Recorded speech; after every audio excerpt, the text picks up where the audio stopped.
is planning. Yeah. Don't do it the Portuguese way. Do it the correct way. Plan your passing away, because it's worthwhile, and it's especially for the heirs, for the people that will need to deal with your passing away. Having things planned will be a reassurance that everything will go smoothly. Yes, well said. And I suspect Nuno will agree with that. And I think it was Nuno who said that. It's not the Portuguese way to plan necessarily. And most of the Portuguese people were nodding in the webinar. It does appear to be a cultural truth that. Nuno, what would you add to that now?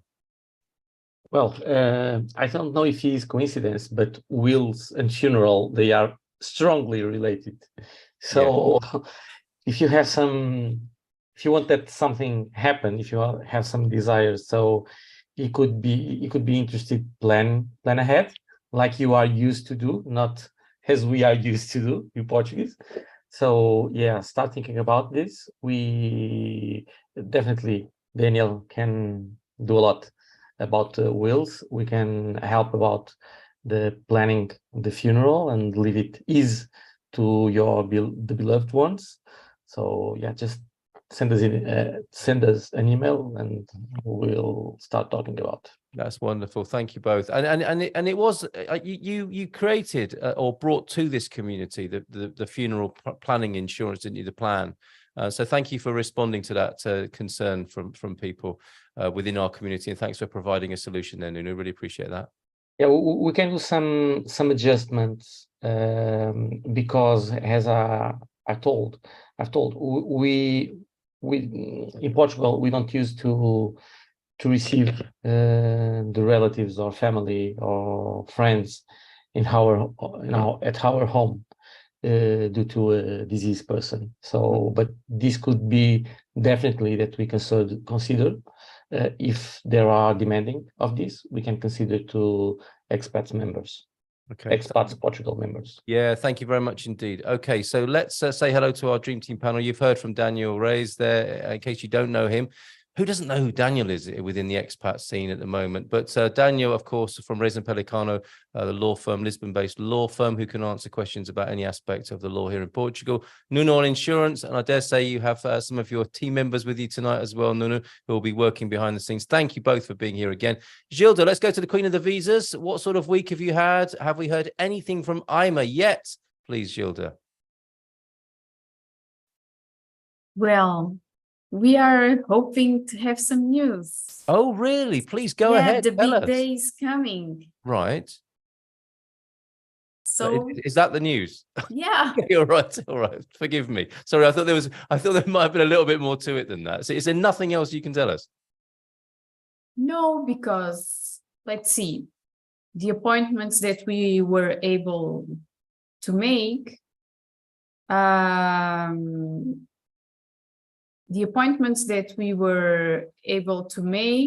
were for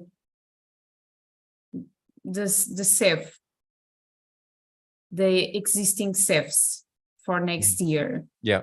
The people that work in CEF, and we were there today, don't know anything.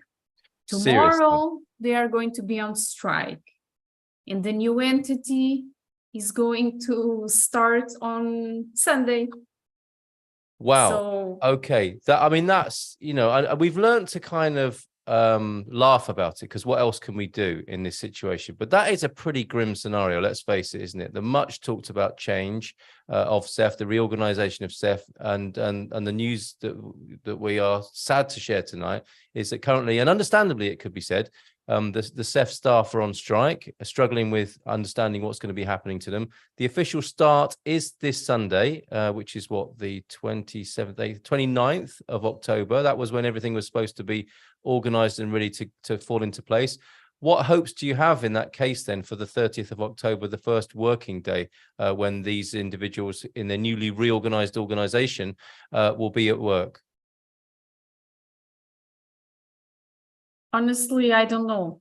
I don't think that's what are they doing? They are waiting for last minute, because today they don't know when they are going to show up, where they are going to show up, what they are going to do. Okay.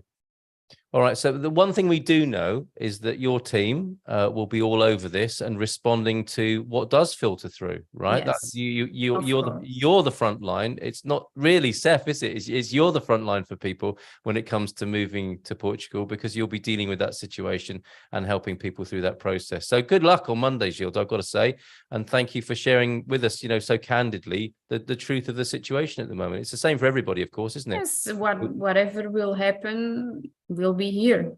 Yep, absolutely.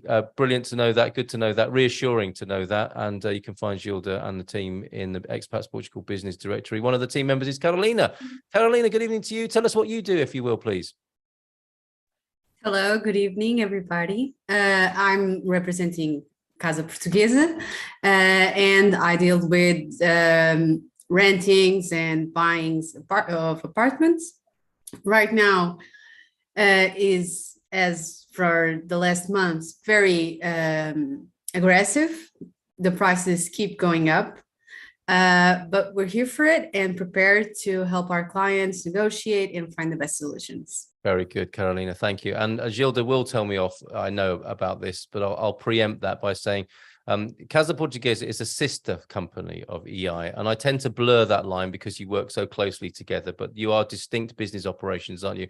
EI, of course, help people come into the country, and Casa Portuguesa can help people with finding that all-important property and lease that they'll need for 12 months as part of their visa package. Good. Okay. All right. And so it's very busy, very competitive for you, Carolina, but you're there to help people. And again, you can be found in the business directory.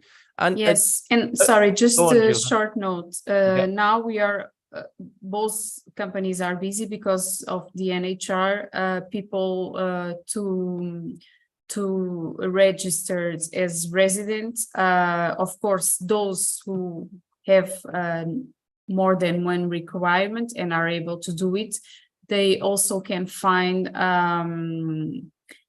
need to find a house. So yeah. Carolina is also and the other members of Casa Portuguesa are also very busy trying to find houses and rental agreements for people that want to move last minute to benefit from the NHR. And many do. NHR, what's that?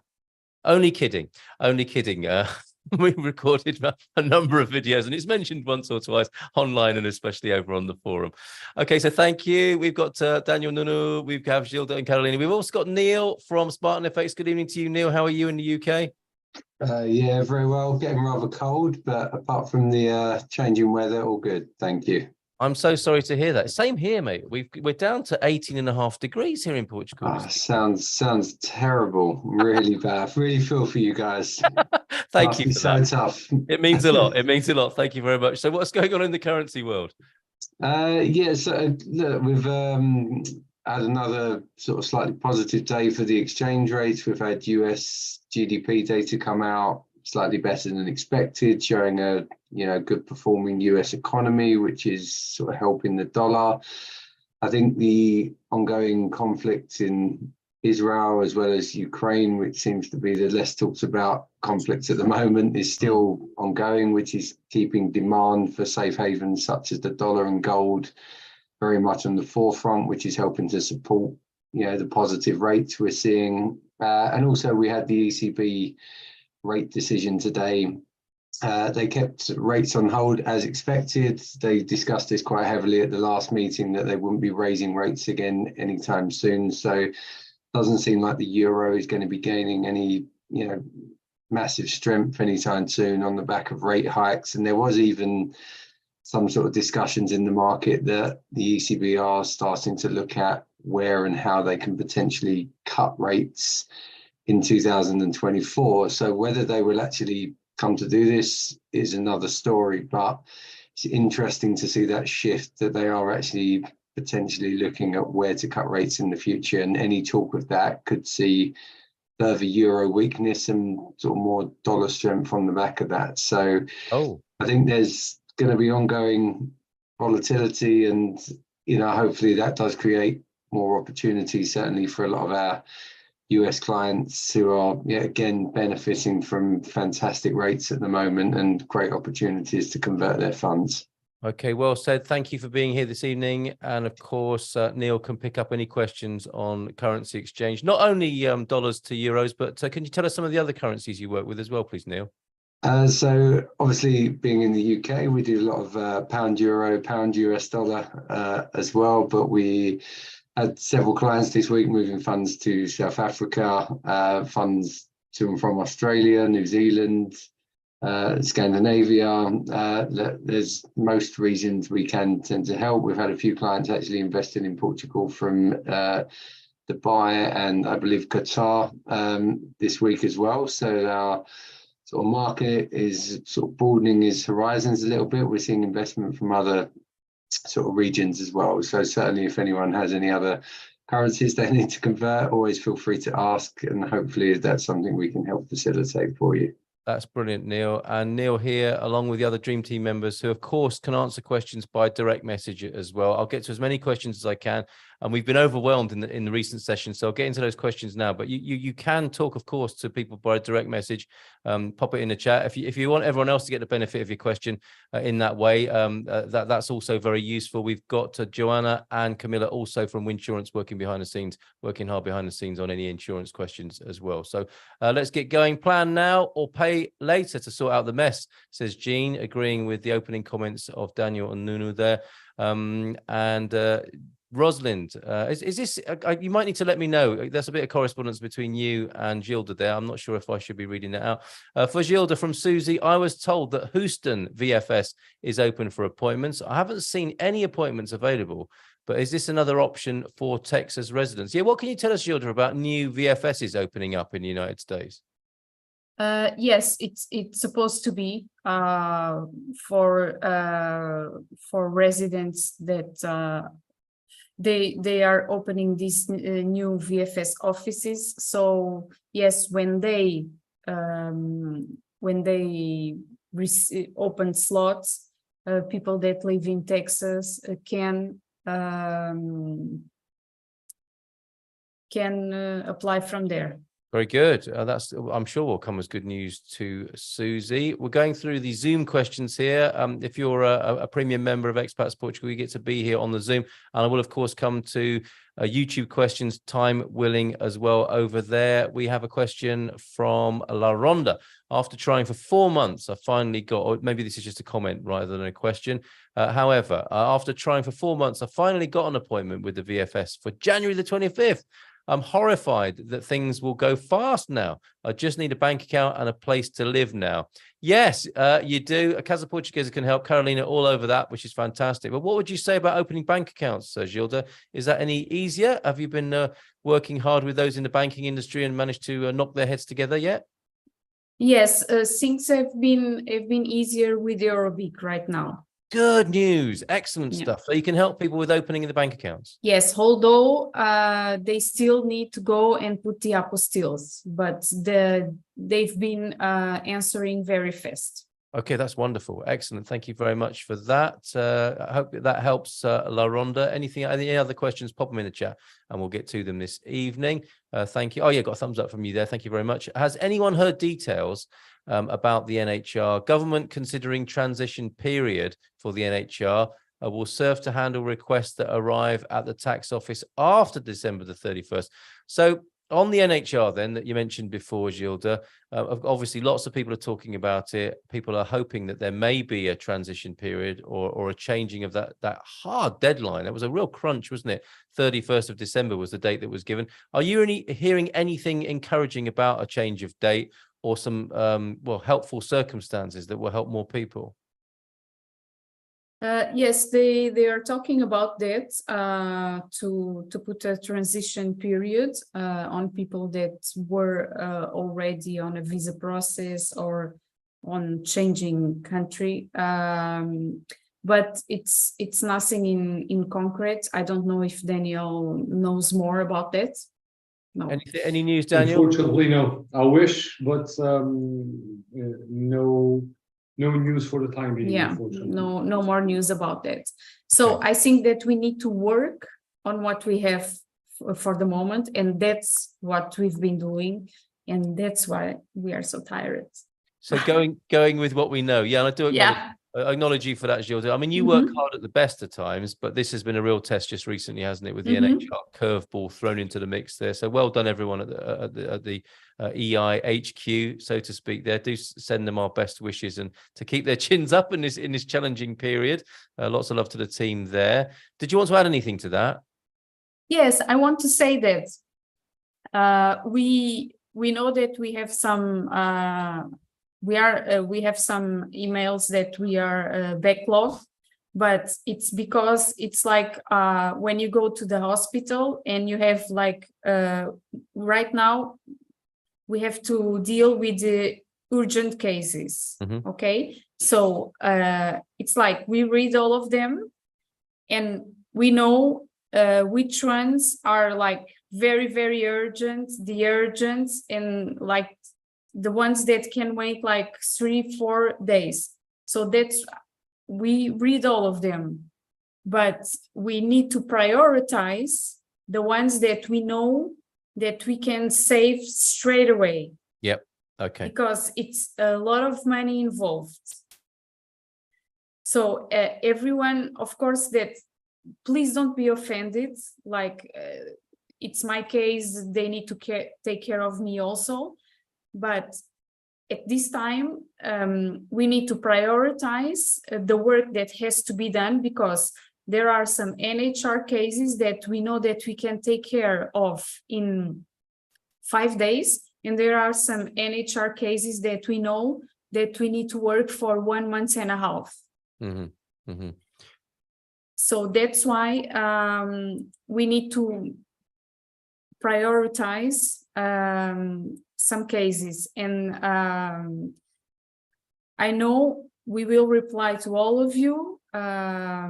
It's not that we are ignoring or not responding, but it's really like we need to prioritize those that are in danger of, if we don't take an action now, they will lose the NHR. It's basically a triage. You've gone into a triage. It is a triage. Yeah, it is a triage. All right. And for those who can be patient, it might be them that get prioritized next, of course, as deadlines loom. So, yeah, if you could be aware of that. That's very well explained. Thank you, Gilda.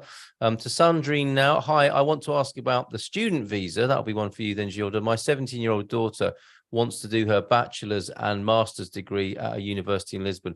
That's a great choice. What a wonderful city to do your degree in. Will the 5 years spent studying in Portugal on a student visa get counted towards residency and citizenship? That's a great question. This could be for Daniel also, but I think that I can answer this correctly.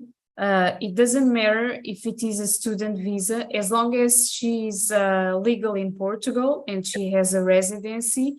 This time is going to count for her nationality if she wants to apply. Yep. Okay. Please, Daniel, confirm that. I couldn't put it any better, Gilda. That's awesome. There you go, Sandrine. A double-header approach answer to your question there, confirmed and underlined by Daniel.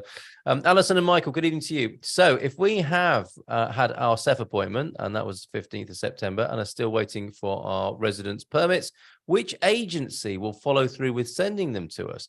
Do we expect the changeover will cause a delay in receiving those residency cards and documentation, Gilda? I'm sorry, I didn't get there. This is anticipating the CEF to IMA change. The appointment was in with CEF was in on the 15th of September, and so they're still waiting for their residency cards, permits. Do you anticipate a slowdown in the creation of the permits, the cards, the paperwork as a result of the change, or is that a different department? I would like to answer that, but I don't know. Okay, all right. So because they don't know themselves, do they? This is the problem we're dealing with. They don't know themselves, so they can't tell Gilda. Gilda doesn't know what she's dealing with, so she can't answer that question. I'm afraid, Alison, you're quite right to ask it. Why wouldn't you? But it's difficult to answer. Well, someone in my team talked with the supervisor from CEF, and she told that she doesn't know what she's going to do on Monday and where she's going to work on Monday. Right. I talked with someone whose sister works with SEF, and she told exactly the same thing.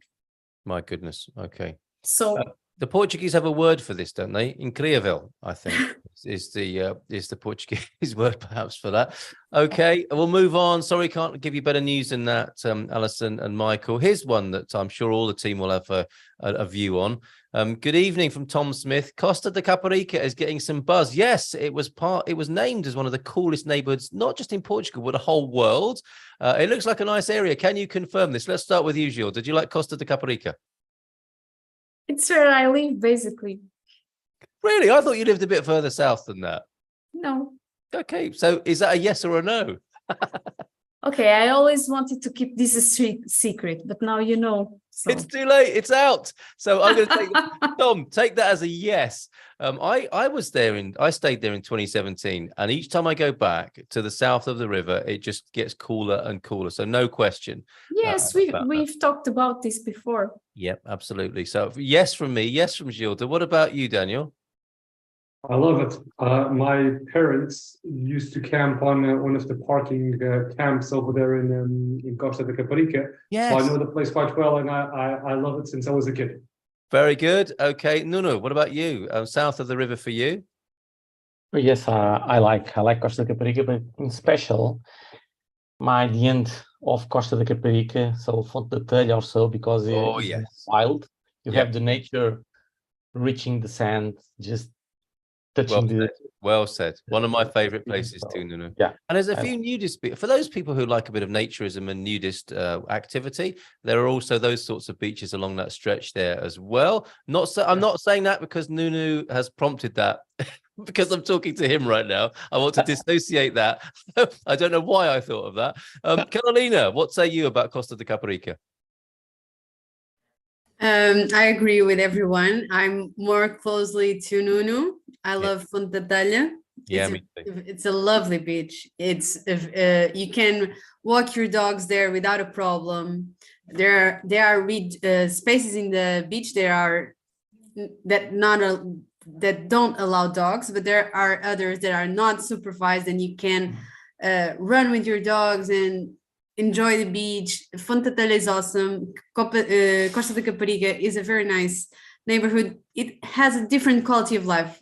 Love it. Absolutely. And you can get a bus there. You can get a bus from the center of Lisbon that will take you all the way down that coast, all the way to Fonte da Telha. I think it was the 127 when I used to live there. What a beautiful facility that is to be able to go there on public transport and drive, south over the bridge to those beaches. Thank you very much for that. Neil, have you been to the Costa de Caparica? And if not, what's your favorite part of Portugal? I've never had the pleasure of going, unfortunately, but to be honest, I quite like sort of the Algarve because I'm a bit of a golf fan, as I think I've mentioned before. So I tend to go. I'm sure there's many beautiful golf courses all across Portugal, but that's generally where I've played when I've visited. So. Well, funnily enough, I'm just having a quick look at some of the news pages here, because not only was Costa de Caparica chosen as one of the coolest neighborhoods in the world, we've just got a golf award here in Portugal as well, one of the best countries to golf in as well. And I can't find the news headline. If I do, subsequently, I'll post that as well. So good news for you. Can I add something? Yeah, go. Of course you can. About the golf situation. Yep. For those who like that sport, in Costa de Caparica, more specifically in Aroeira. Oh, yes. You have a golf court, so you can enjoy that sport there as well. Well said. Yep, I love Aroeira as well. I've got no excuse now. I have to come, don't I? We need to get you over here. And we do. Sarah from my team is obviously over at the moment, and I believe Gilda has kindly let Sarah work from their office for several days. So thank you very much for that. And Sarah is very much enjoying the spoils of Portugal at the moment and keeps sending us all these amazing photos of her trip and everyone she's meeting out there. So she's making us all very jealous back here in London, but she's having a lovely time, I believe. She is. I don't know how she does it. She always seems to be the one from Spartan Effects that does the trips to Portugal. Maybe she's told everyone how terrible it is here. But yeah, she might want to share a bit of that. I've got the article here for you, Neil. Portugal crowned world's best golf destination. So there you go. That was decided yesterday. I won't go too deeply into that because we've got other questions to go to, including thank you all for your views on Costa de Caparica, which is basically terrible. Don't send any more people there, Tom Smith. You're allowed in now, having asked the question, but don't tell anyone else how great it is. But I have a question for Carolina about Casa Portuguesa. I heard in a previous webinar that Casa Portuguesa offers a transportation service as well. Can someone request this service alone from Lisbon Airport to central Portugal if they didn't use the house hunting? It says house haunting. I think it's probably house hunting rather than haunting. Or the transportation service can't be requested on its own. Well, there's a business opportunity. Is that something that can be done? Can you help somebody go from the airport to central Portugal, even if they haven't got a residence through you? We have the transport service as well. And as I responded, you can ask for that service separately. It's just a matter to send us an email and we will give you the details. I want to be on that bus. Okay, that's going to be a lovely journey. Somebody arriving at Lisbon Airport and then driving there for their first journey through to central Portugal. How lovely. My VFS, thank you for that, Carolina. My VFS experience, says Ken, was to check their site every 30 minutes for weeks on end. Finally got an appointment 1.5 weeks away. So get started on your documents. Wife and I had our appointments this week in Washington, D.C. Thank you, Diana. So a message there for Diana of thanks from Ken. Can I hold funds? Back to you, Neil, from La Ronda. Can I hold funds in my Spartan FX account for transfer into my Portuguese bank account when I get one? My Spartan FX account is all set up and I'm ready to transfer funds for holding. Can you hold them? Yeah, we certainly can. So obviously, as we all know, there are some challenges in getting a bank account open in Portugal, and it can take a little bit of time on occasions. So one of the things we offer is that you can hold funds in your secure account for any period of time. We've often helped clients transfer funds for various costs, paying rental fees, deposits on property, paying funds for balances on properties direct to their sort of notaire agent or even directly to the seller in some cases. So all of that is very possible without even having your bank account in place. So it's certainly something we can provide and discuss with anyone who has questions or queries on this. There is also another option if people are looking to fix an exchange rate. I know we've touched on this before, but what we call a forward contract. We're seeing this quite a lot still certainly with a lot of clients from the US, where if you are looking to fix an exchange rate now, whilst it's favorable, you can do that by putting down a 10% deposit, and you can hold that rate for anything up to a year into the future. And one of the main benefits of doing it that way is a lot of US accounts are offering really high interest rates. So it allows you to benefit from fixing a good exchange rate whilst the market's in a good position and still gaining interest on those funds whilst they're held in your US account, gaining high interest at the same time. So you can benefit on both fronts. And again, these are options we discuss sort of tailored around each of our clients' needs. So definitely worth knowing about. And as we touched on earlier, it's nice to be prepared for certain things. So definitely the earlier we speak to people, the more options you sometimes have and different ways of approaching your transfers in the future. That's wonderful. Cheers, Neil, on that. Sloan is saying, I can personally attest to the hard work that EI is doing. They are really doing their best. Gilda and the whole team are rock stars. If you could pass that on, Gilda, that would be great as well. I think that's everything for the time being over on Zoom. Do let us know if you've got any more questions. Oh, Anna's saying, I think Costa de Caparica is better than Setúbal. That's controversial. And LaRonda is thanking you. LaRonda, is that an Atlantic view you've got behind you there? And Rosalind and Gilda are in communication there as well. I would go over to the YouTube, but it's disappeared for a moment. I will go to those questions. I'll get to some of those. Yeah, I've got that back again now, which is great. But it's 1/2 the hour, and it's time to ask about Mandela. How's he doing?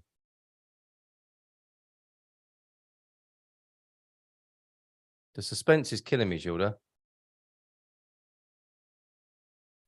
Wait, what? Okay, tell me about how Mandela is doing, please. Okay, so we are at the point that I'm looking for a therapist for him. Wow, gosh. Okay. Is there if I was like a pilot on an airplane, I would say, ladies and gentlemen, is there a therapist? Is there a pet therapist on board? We need you. Could you report to the cabin crew immediately? What's going on? Okay, so he's like out of the blue attacking people now.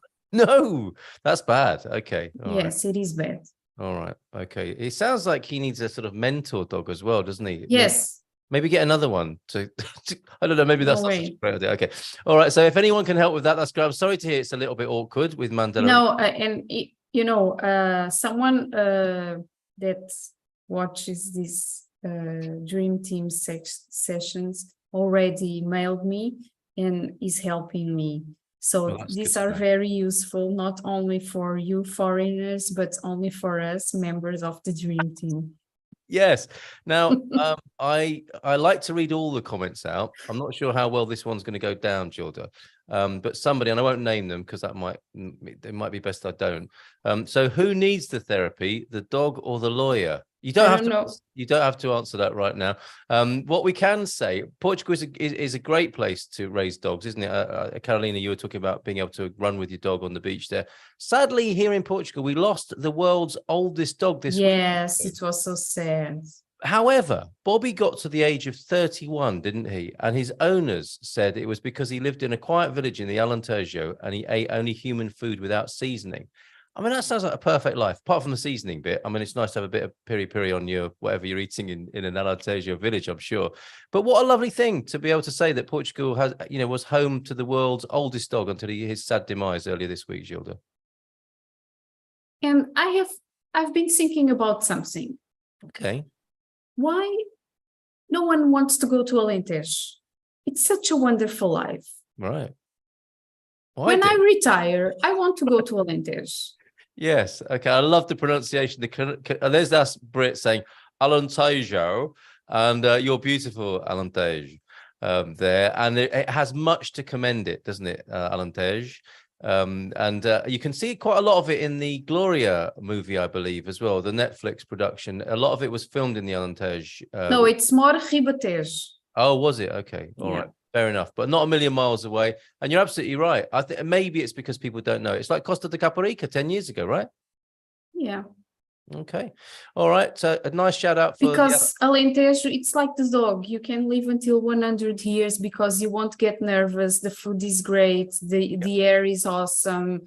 There is no noise. There is no traffic. There is no pollution. Nothing. And the wine, it's just. And you have wonderful wine. Everything is wonderful. Yeah, and they have a gin, I believe, as well. Sharish, I think it comes. Yeah, Black you know, I went there. I sent you the picture, no? Maybe you can't remember because maybe you had quite a lot of gin, but you did. I went to the distillery there. Yeah, Black Pig and Sharish. Thank you, Anna, for that. Yeah, Alentejo's got so much to offer. It's great. If you want to just pop in there on a drive down through the country, maybe we can suggest people go to Villanova de Milfontes as a starter, coastal town to check out the Alentejo before going into the interior. Very hot, of course, in the summer. Thank you for that mention, and lots of love, of course, to good luck to you with your dog therapy sessions there, Gilda. Okay, La Ronda. No, it's not the Atlantic behind La Ronda. It's the Pacific. I took this at the neighborhood park at the end of my street. It's beautiful, La Ronda. Thank you for sharing that. And Mandela needs an Alentejo vacation. That's true. It Problem will do solved. him good. Very good. And I'll take him if you want. If you'll cover the expenses and a visit to the gin factory, I'll take Mandela personally to the Alentejo. Jessica, over on YouTube, if I move to Portugal under the 1-year remote worker visa, can I still apply for residence before my visa is expired? And would the 1-year remote worker visa allow me to apply for the NHR tax scheme? From Jessica. So why won't you apply for the 1-year residency visa? Okay, we'll come back to you on that, Jessica. If you could answer that question, that'd be awesome. The Naunu also over on YouTube. My PCC was issued on the 23rd of August, I beg your pardon, 23rd of August in India, valid for 6 months. But the VFS website says they will consider only the certificates issued in the last 3 months.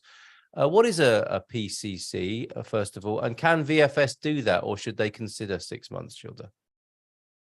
PCC is for the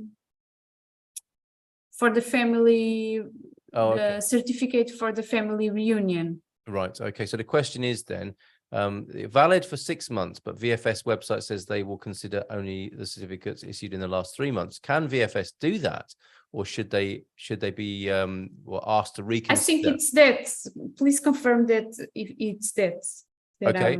All right. So let us know, Nanu, on that as well. Whose appointment date is on the 20th of November, i.e. 3 days before the 3-month limit. I'm applying for D2. The 3-month limit was mentioned in the D2 visa checklist PDF. Does that help at all, or do we need a bit more information from Nanu? No. Then. Okay, we'll get a bit more information from Hamad. Hi, everyone. I got my residency in Article 89 in April of 23. I'm doing online business consulting to customers outside Portugal, but in the EU. Can I apply for the NHR, and is it beneficial for me? Thank you. Yes, you can apply, and it's always beneficial, but we need to see in which year did you change your tax residency, and if you are still able to apply. Yeah. Okay. So you got to do the numbers, and you got to make a call, I think, to see what the score is there. Hamad, Eddie Jamadi, good evening to you on YouTube. Boa tarde, all of you. Boa tarde to you as well, Eddie. Bought an apartment this May in 2023 in Porto. I, of course, have my NIF and my bank account for a year now. I've already been in Portugal 2 times this year and in 22 for a scouting trip. My question is perhaps for Daniel. I have my property promissory note signed and on payments till it's built at the end of 24. Can I register for the NHR with my NIF password to change my residence at the portal site there? Well. I would say that you struggle with that, because without a residency permit, the tax authorities are pushing back on registering someone as a tax resident. So having a promissory note doesn't entail, or it's not a place that you can sleep or you can live, because it's just a promissory note. It's not the possession out of the property. Right. It's just a contract that will allow you to buy the property in X amount of time. And if it's for 2024, the closing, it means that the property does not belong to that person. So without a residency permit in Portugal, without a rental contract in Portugal, without a property purchased in Portugal, and without the physical presence in the country at the current moment, I would say it's really difficult to request that tax residency and that NHR. Unless Gilda has some magic trick up her sleeve, I don't see this as a possibility. He doesn't on this occasion. Gilda agrees with my assessment then. What if, and I ask this as a lay person here, what if you were to attempt to buy the property and take it beyond the promissory note? Is that too dangerous to buy something that's not built, perhaps? Well, if the property is being built, then that's not a possibility, because we will need to have the property fully finished so the deed can be done. Right. Otherwise, that's not a possibility legally. Okay. And even if you can only occupy a property once it's fully built and the communications to the municipality are done and so on and so forth. So you would not be able to take possession out of the property probably. If on the other side that client is able to come to Portugal, have a rental agreement here, have some physical presence in the country until the end of the year, there's a small possibility, a small gap that the tax residency is possible, but otherwise, without being here, it doesn't seem likely. Okay, so Eddie's up against it there. Sorry to not be able to give you better news on that, Eddie. We've got a YouTube member. Thank you for becoming a YouTube member. Post is what I'll call you.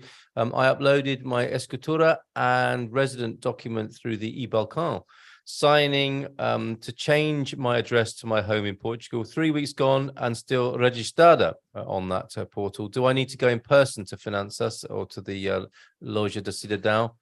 Is the question from Post. They've had no answer for 3 weeks in the portal. That's not normal. Usually the reply is faster. Within 2 to 3 days, a reply is usually granted from the tax authorities. So probably going to the tax authorities bureau is a good idea, because it's usually faster to have a reply in that regard.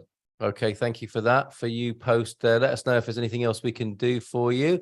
We also have Nubianet. Mandela needs a dog sibling. That was my suggestion, wasn't it? Well, I said a mentor, an older dog, the company of an older dog, but Mandela thinks, you're not saying Nubianet if it should be older or younger. In fact, I've heard they're not good on their own.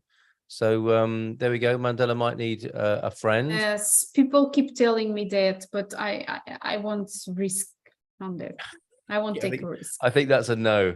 Yeah. Okay, that's a no. I just want to give a note on what Daniel was saying. Sure, please do. Daniel, about the changing of address in the finances. Now, because of this craziness about the NHR, they are taking more time than usual. Mm-hmm. Okay, yeah, they're up against it as well, aren't Yes. they? Okay, let's go back to Zoom for a moment, where Tom is saying, yes, took the recommendation of watching Gloria, and it's very good. So yeah, and I think you agree with that, Gilda, as well. S is asking a question. I asked a version of this last week, but I would like to know Gilda, Danielle's response to it. Is a director of photography in television considered a high-valued activity? If so, would a different visa be more appropriate than the D7, and would there be more tax advantages? That's a very interesting question, and it was Duarte, I think, who answered it from the point of view of there being a massive list of professions when it comes to those high valued activities. But the part of that question I think that might be very helpful is, would it be a different visa be more appropriate than the D7 for somebody who is considering themselves perhaps as a high valued activity person? Gilda, let's try you first on that. The type of visa is totally irrelevant in this case. Right, okay. Applying for the NHR and the profession that it's going to be the one that it's going to be shown on the Portuguese tax return, that is the thing that is going to be relevant. Okay, regardless. And yes, regardless the type of visa. Okay. And this profession, it's not in the type of professions foreseen in the Portuguese list as listed as a high-skilled activity. Okay, so it's one of these questions, isn't it, where you really need to get down to the specifics of the personal situation, and the government itself will decide what is a high-valued activity. You can't really lobby them, can you, to have yourself included as a high-valued activity? They're the ones who make the decision on that. So, go on, Gilda. Daniel, you have another idea on this? Well, I was unless he has a company and he's like the director of the company. I pulled up the law, and it has one bracket here of creative artists of the arts of the show business. If you can get squeezed into that category, maybe it will be considered a high value activity. But this needs to be assessed. What are his day-to-day duties, what he does, if it fits in on this bracket or not. So as you said, Carl, this is something that needs to be assessed on the personal level. So maybe it can be squeezed in on this bracket, but needs to be duly assessed. Okay, very good. Thank you very much for that, Daniel and Gilda, on that. I hope that helps. S, do ask us if you've got further questions there. Where have my other questions gone on YouTube? But I think this really needs, if you want to move on with this, this should go through a very specific analysis. Okay, yeah. So get down to the specifics. It can't be answered as a generality there, S. You need to make I think a consultation there. And Nanu, we're going back to Nanu, and the PCC, Gilda, was the police clearance certificate, and that's how it's referred to, the criminal record check. Oh yeah, it's 3 months. Okay, so they're a bit concerned about the deadline. Are there any sort of mitigating circumstances? Should they go ahead and try and order another one to be safe, do you think? Yes. Okay, so that would be the kind of safe option, wouldn't it? No, they won't allow it. Oh, okay, all right. So if it's expired, and another one is required. Yes. Okay. Is it realistic? Ask Conrad to find and register an apartment, apply for crew residency. So the first part you could do with Casa Portuguesa, of course. And if you are a EU citizen, going for the crew approach, and then apply for the NHR, all in the month of December. One of us would need Article 15. Well, that's interesting, and that's unlikely to happen, isn't it? All in the month of December, because of course the Christmas shutdown will be occurring halfway through the month of December, and not a lot will happen. What do you think of Conrad's chances with that, Gilda? Well, I can say that this last week we did one of those in one day. Oh, okay, so it is possible. Right, there's me erring on the side of caution there. So, I mean, whilst it can be done, and clearly you've done it, that doesn't mean there's a guarantee, right? I mean, we should say that doesn't mean is a guarantee. Yeah, okay. So it is possible. But what about the Article 15 part? The Article 15, we depend on CEF. And what does that mean exactly for those who don't know what that is? The Article 15 is when they open slots, we stay 12 hours on the phone, hoping that someone answers the phone, and we try to make an appointment. Okay. If we are lucky enough to have an appointment, because we can only make an appointment after we have the crew, then we are able to submit the NHR for the non-European person. If we are not able to do the appointment, then the non-European person most likely won't have the NHR. Okay, so it's cutting it fine, isn't it, to do all of that in December? But it's possible. It's technically But possible. There are steps that we can do in advance. Yeah, okay. All right. So we won't we won't do anything for the last minute. We won't leave everything for the last minute. I love it. I love it how you look at these things. There's me concentrating on December, and you're basically asking the question, well, why wait? There are certain parts of this process that could be done before December, Conrad, and presumably some of these things can be done remotely as well. So get in touch, I would suggest. Conrad, thank you for your kind words. Really appreciate your videos. In case you hadn't heard, we've had 1 million views. And all of you, Nunu, Neil, Spartan FX, Daniel, Gilda, for sure, you've been on these 1 million views. 1 million views. Expats Portugal channel altogether, total views over 1 million now, which is quite. So at this point, we are famous. Well, you were anyways, Gilda, but it's a kind of milestone confirmation, isn't it? And a really wonderful piece of news to share, actually. That demonstrates the impact that you've had on Portugal around the world, you know, and how Portugal is seen around the world and how you help people move to this country. So well done, all of you on the dream here tonight, and the part you've played in that. You've been in many of those videos, and thank you for. And you, Carl, what about? I've been in a few of them. So has Mandela, though. To be fair. Okay, all right. Woohoo! Congratulations from Alison and Michael on that as well. And Gilda from Rosalind, now that Mark has an appointment date, can you get him? So you've got the appointment date. Can you get someone an NHR status if they've got the appointment? Is the question there. Yes, I can try. Rosalind. Excellent stuff. Okay. That's why I was so happy. He was on one of my priorities.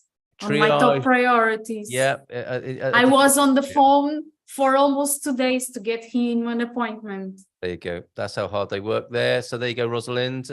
Connie, hello. Good evening to you. Congrats on the 1 million views. Thank you, Connie. Great to hear from you. Love to you and Hank tonight. And congratulations from Conrad as well. That's great to hear. Thank you.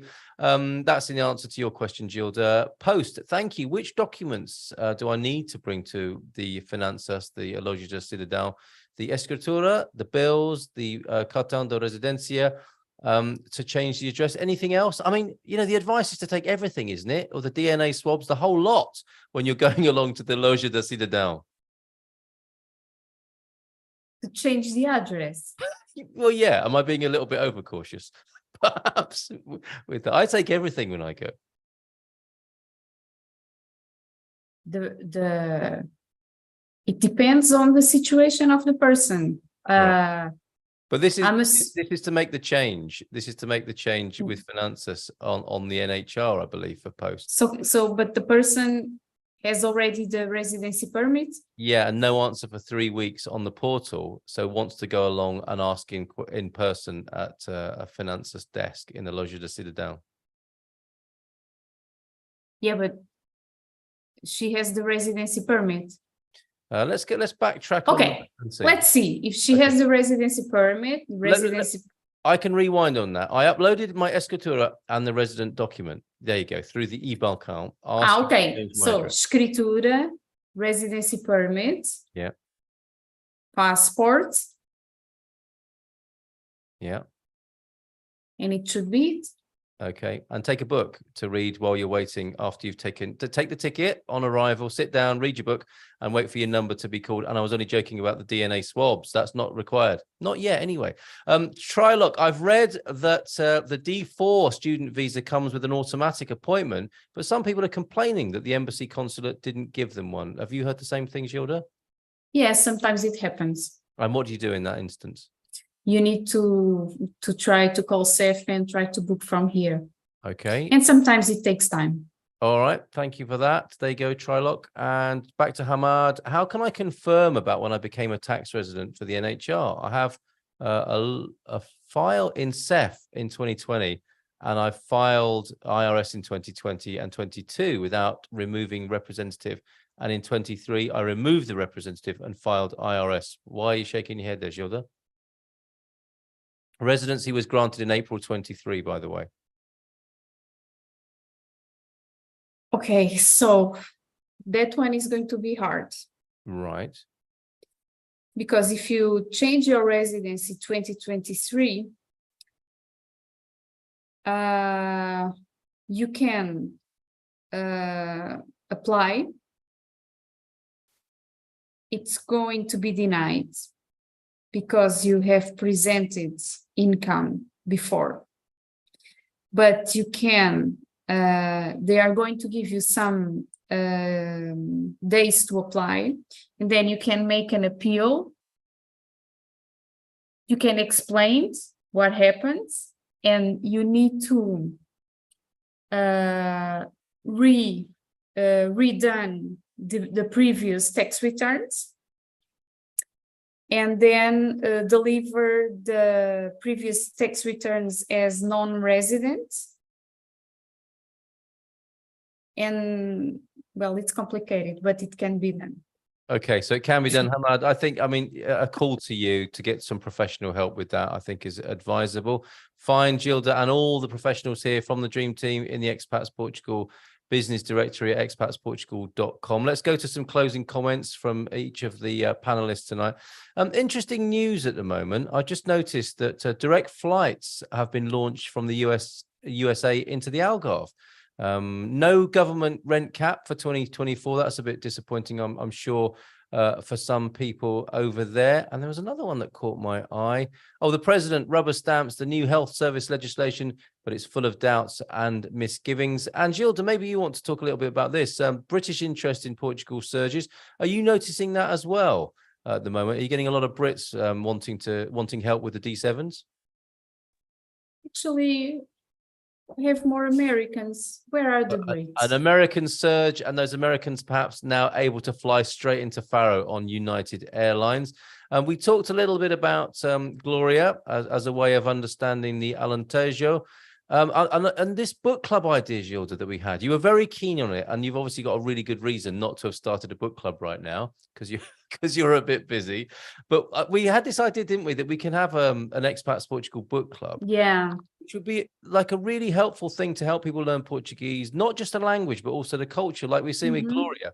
Gloria is a really good way to find out about the history of Portugal in the 60s, 50s, 60s, 70s, that period, pre-revolution time. And there'll be other works of literature that we could look at. Always looking for your tips on this: films, books, TV. What else can we look at to help us learn the language or learn a little bit more about the Alentejo, for example, as you mentioned earlier on. So are we likely to have this Expats Portugal book club at some point, Gilda? And what would you recommend literature-wise or anything to do with the media for helping people learn more about this wonderful country? Oh, I will leave this one to Carolina because she loved this. Okay. All right. Well, thank you very much for all your excellent input tonight, Gilda, for the time being. Carolina, what would you say on that? Sorry, I didn't catch if I wanted to say a TV series or a book. Well, first of all, Both. we have is any contribution or any help okay. you might have in creating a book club for expats. You know, we need accessible Portuguese culture, either through books or films or TV. Okay. I mean, we could extend it. It could be more than a book club, couldn't it? It could be a general learn about Portugal's culture through literature, through films, through media. Do you have any suggestions to get us going? Yeah, a TV series. You have Rabo de Peixe. That was very common. We spoke about it, I believe.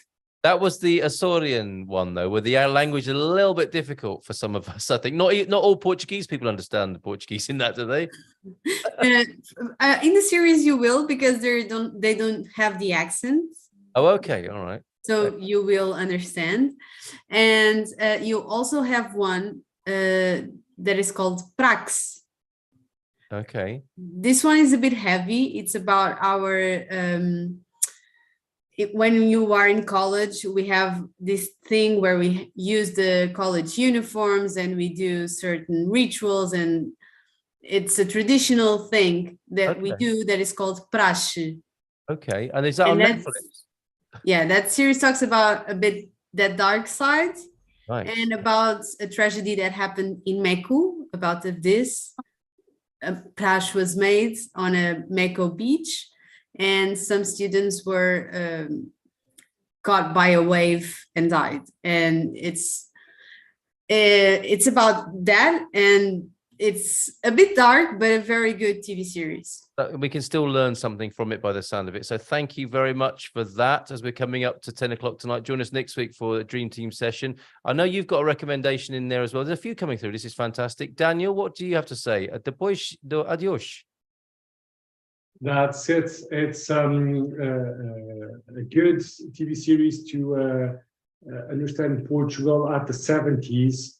And I've inserted a link with it. It is a well-known song as well, with Portugal, that's connected with our revolution. So I don't know if they have subtitles on this, but it's something relevant. And Anna is stating Conta-me como foi, another brilliant one in Carolina, Capitães de Abril. All excellent suggestions to perceive the Portuguese culture, no doubt about it. Wonderful. I'm making a note. I'm cutting and pasting those as we speak. Nuno, would you like to add anything to those? Oh yes, there are some films, Portuguese films, maybe from the 50s or 60s, so they are still in black and white, but all of Portuguese keep loving these films. It's comedy, but we can see how people dress that way, that on those times, how they speak, how they relate, and they are very funny films. Love black it. and white. There are so many suggestions coming through. Thank you, Nuno. Actually, is there one that calls Casa Portuguesa? Yes. Right. That was going to be my final recommendation to everybody. That's the very least you can do, is go to YouTube and see Amália Rodrigues singing a Casa Portuguesa, because there's video that goes with it, which is absolutely beautiful from a certain time in Portuguese history. So yes, well said, Nuno. Joanna, Camilla, feel free to add as well. Neil, sorry, this is a bit exclusive, isn't it, from the point of view of contributing to Portuguese literature? Yeah, unfortunately, I don't think I have much to add to this field, so I'm going to leave it to the experts. All right, what about a good golf? Neil, when are you coming? Yes, exactly. We need to make a party for you. And if it keeps getting any colder here, I'm going to be on the plane very soon, so it won't be long. Excellent. All right. And Anna's also our honorary Dream Team member and such a great help in Cascais. Anna Vieira, are you there? Can you quickly run through your suggestions here? Hi, everybody. Yes. What about the earthquake? I think it's an amazing book, even for Portuguese. to understand what's happening in that time and the relevance for our history. And the funny thing about that book is we can still see the same things happen in Portugal almost 300 years ago, especially in related to power, to politics, I and thought to you the might. guys running the country. Oh, So same thing repeats. Same old, 300 same old. years. Do Yeah. they talk about CEF? Yeah. Control of the borders. Yeah, I think is it true that in that book, Audio de Fin, there is the first mention of a CEF reorganization? Yeah. Well, They yes, said okay. they say they are going to change everything regarding the CEF. Fantastic. Thank you, so Anna. But Brilliant. they don't know yet where they are going to work or where they are going to do it. They don't know anything. They just Amazing. know it's Yeah, changing. exactly. Yeah, No, and but there's it's a great book, and it's translated to several languages. It's an international writer, not a Portuguese one, but it's a very nice book to understand the relevance of Portugal back then, the relevance of the events in our history, how it changed. And it's important to understand a little bit why we are the way we are. superb. And if I may recommend Jeremy Black's A Brief History of Portugal, it's a great read. It's really quick and easy to digest, and it's also an audio book as well. And I think, Jerry, if you could conclude for us tonight, I think you've got a personal recommendation. The Earth moved for you in Lisbon, I understand, Jerry. Yes, this is a new museum all about the earthquake in Lisbon. Really, really interesting. A very engaging museum, not just pictures and things, but very active. And I learned so much, and I learned so much about the work that went into reestablishing the city and so on. And I think it's a really interesting part of Portugal's history. So highly recommend that. Thank you for that. I'm sure you'll join with me in thanking Nuno and Daniel for an amazing job earlier and the dream team tonight. Thank you. Thank you. Yes, indeed.